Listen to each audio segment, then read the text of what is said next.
La Revolución Mexicana de 1910 fue una prolongada ola de violencia que, al irse extinguiendo, colocaba a los vencedores frente a una serie de desafíos durante lo que debería ser la etapa constructiva de la revolución.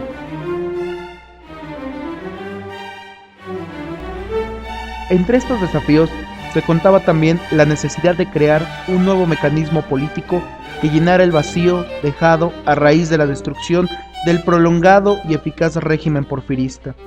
La Constitución de 1917 intentó dar una respuesta legal a esa interrogante, postulando un régimen presidencialista y asimismo sentando los cauces democráticos que deberían posibilitar las elecciones y el cambio de gobernantes.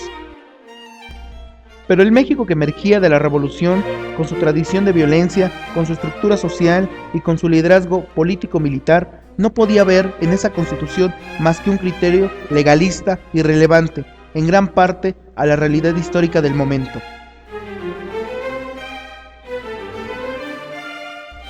La muerte de Carranza simbolizó, sin lugar a duda, la necesidad y la urgencia de la búsqueda de ese mecanismo político que permitiera que la revolución se encauzara positivamente, sacudiéndose de encima las guerras fratricidas que constituían su rasgo más característico.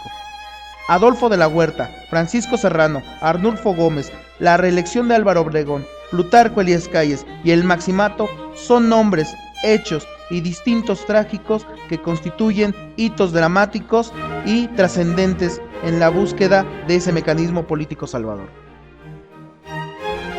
La autoridad del caudillo, la fuerza militar, la necesidad de legalidad constitucional, el legado revolucionario, las fuerzas populares desatadas durante la revolución, la miseria del pueblo, todos estos elementos eran parte del rompecabezas de la realidad nacional que se fue estructurando de una u otra manera hasta encontrarse la fórmula política final.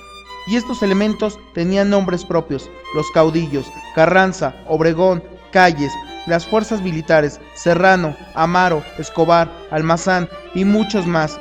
La necesidad de la legalidad, la Constitución de 17, el legado revolucionario, sufragio efectivo, no reelección y tierra y libertad, las fuerzas populares desatadas durante la revolución, las ligas agraristas, las colonias militares de Cedillo, por ejemplo, u otros similares, y un campesinado en nombre del cual siempre se hablará y al que se podrá movilizar nuevamente de acuerdo a las necesidades de los jefes políticos militares. Y finalmente, la miseria del pueblo, con millones de nombres propios de hombres, mujeres y niños que no había cambiado básicamente sus condiciones de vida luego de la revolución.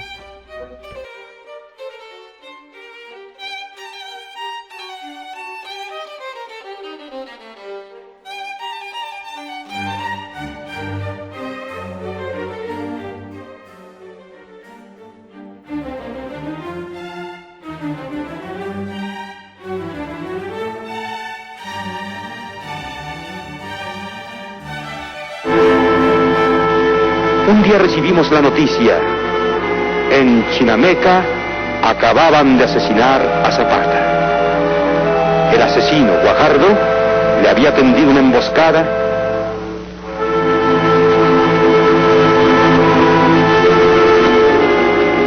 y en una humilde tumba quedó enterrado uno de los hombres más populares de la revolución. Desmoralizados sus partidarios a las órdenes del general Ayaquica, poco después se rindieron a Pablo González en Atlisco.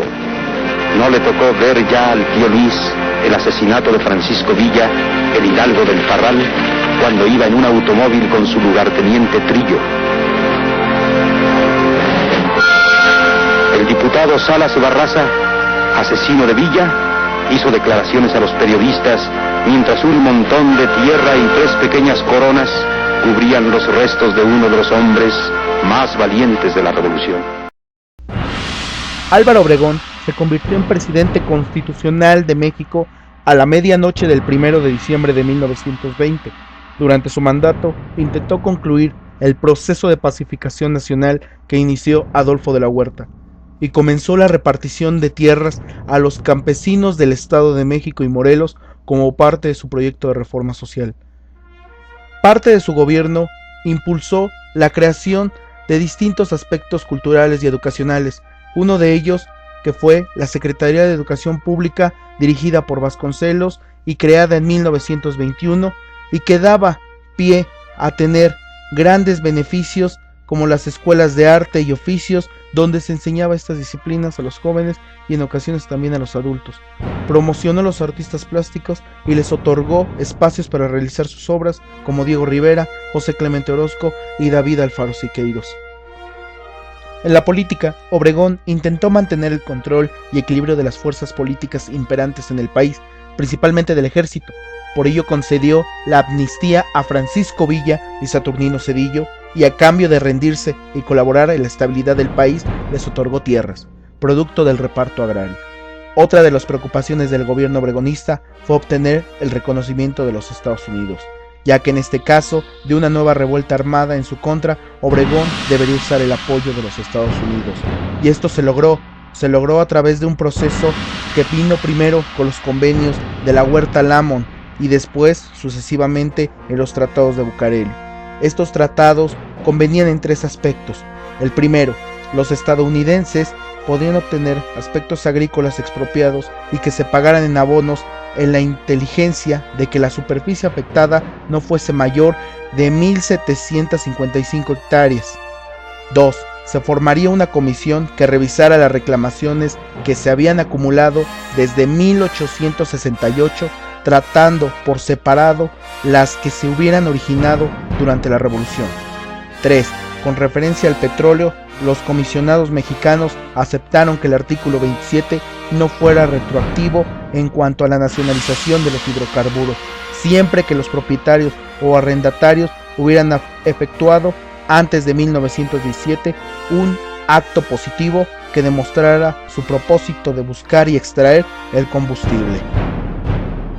Al entrar Calles a la presidencia, Obregón se retiró a las labores del campo, realizó distintas actividades de manera personal y buscó a través de Calles un segundo mandato, del cual terminaría siendo trágico.